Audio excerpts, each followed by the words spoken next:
I was about 4 or 5 years old, and my parents had just separated. My mom was living in a 2-bedroom apartment. I had my own room, but I preferred to sleep in her bed whenever I was staying with her. Our 2 bedrooms were at the end of the hallway, directly across from each other. I remember that it was in the middle of the summer, and my mom had a window open in her room, which was directly behind the bed, above the headboard. Anyways, I woke up in the middle of the night and remember sitting up and seeing that our cat was sitting in the doorframe of our mum's room.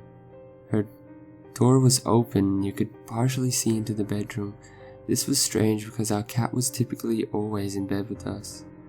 And as I was watching him, he walked into our bedroom and meowed. I turned to face my mum and wake her up. In the 3 or 4 seconds it took her to wake up and ask me what was wrong, we both looked back up in the doorframe and there was a man standing by the open door. Walking his way out of my bedroom, I still don't know how she managed to do it so quickly, but my mother proceeded to pick me up and literally throw me out of the screen window. Again, we were on the first floor and it was maybe a 3-foot drop to the ground. She quickly followed and we were able to start screaming for help and someone called 911. The police came but didn't see any signs of forced entry, only that our front door was unlocked, which led them to believe that the man must have exited that way. The strange thing was that my mom swore up and down that she locked the door that night with a deadbolt and chain lock. About a week later, she was cleaning the kitchen and opened our water heater closet and found a notebook with names and drawings, as well as a pair of gloves and some gum wrappers. The police were called again, but all they could do was speculate that the man had been in our house and hid until we were asleep.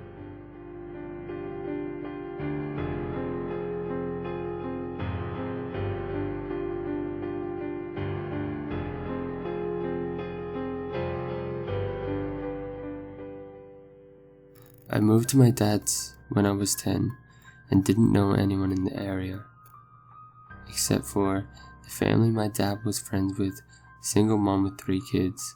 Luckily there was a girl a couple years older than me, 12 at the time I met her, and we got to know each other a little over a couple years. We weren't close, but ended up having the same friends. One night my friend Rob was hanging out with her and her younger brother.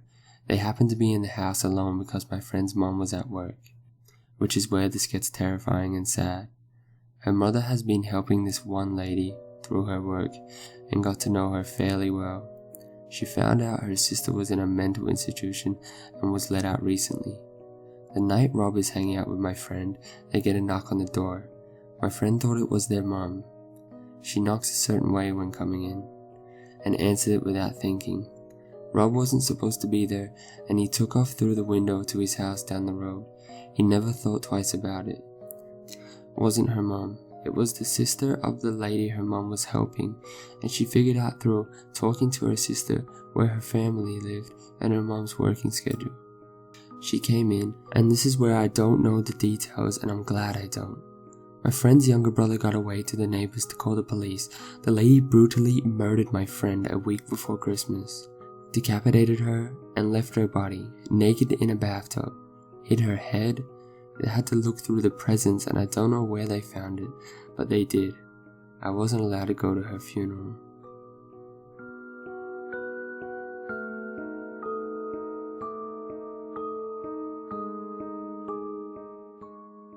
I was sitting in my room after getting out of work. On the 2nd floor, little bro is downstairs watching TV. The dog is in the hallway outside my door sleeping.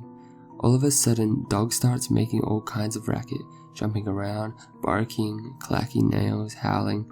I go to get up to see what's up, and I hear, "Oh, that's a good girl," in a male voice.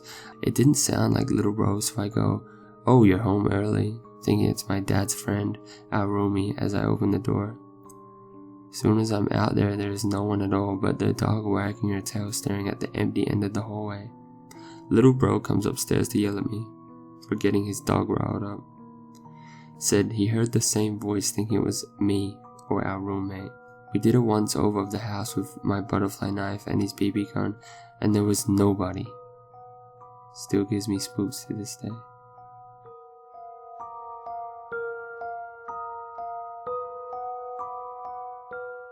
A few years ago, I was home alone at nighttime. I was watching TV in the living room when I heard the doorbell ring. Whenever I hear the doorbell ring, especially when I'm home alone, I am cautious to answer it. I walk up to the peephole without turning on the porch light so they don't know if anyone is actually home or not, and look through. It's really dark, but I can see a small figure, more like black blob. I don't know its definite shape, and it had to be around 3 or 4 feet, doing like a dancing motion, dipping down and oscillating its arms outward. Think of a person moving their arms like wings, really gracefully. It was dark outside, but this figure was more opaque, so I could see this going on. After a few seconds, I stopped looking through the peephole because it was too freaky to look at. I regained some courage and looked back through, and whatever it was gone. To this day, I still don't know what that was, and I get freaked out thinking about it.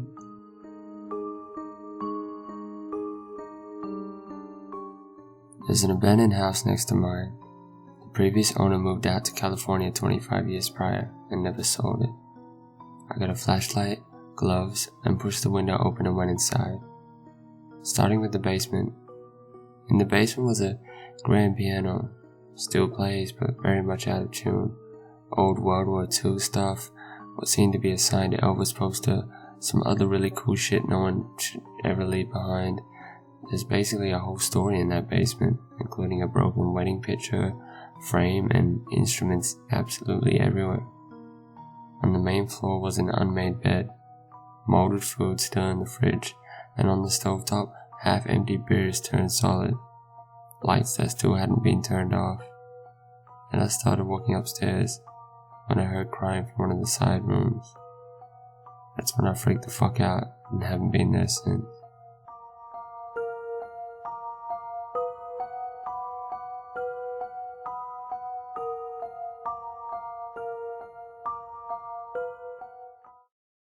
About 5 years ago, my mom started dating a guy she met on a dating site.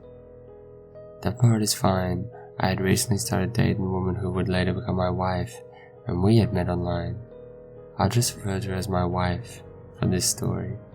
Anyway, my wife and I never really liked this guy. We didn't think he was mean or anything like that, just a little creepy. He was quiet, he kept his eyes closed a lot, and occasionally said odd things like offering my wife a chocolate and then popping one in his mouth, closing his eyes, and moaning as he let it melt in his mouth. One time my wife and I were visiting my mom, but she got called into work.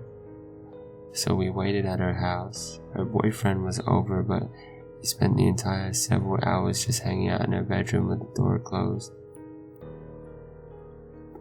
Just before Christmas, my mom and this guy started having some difficulties.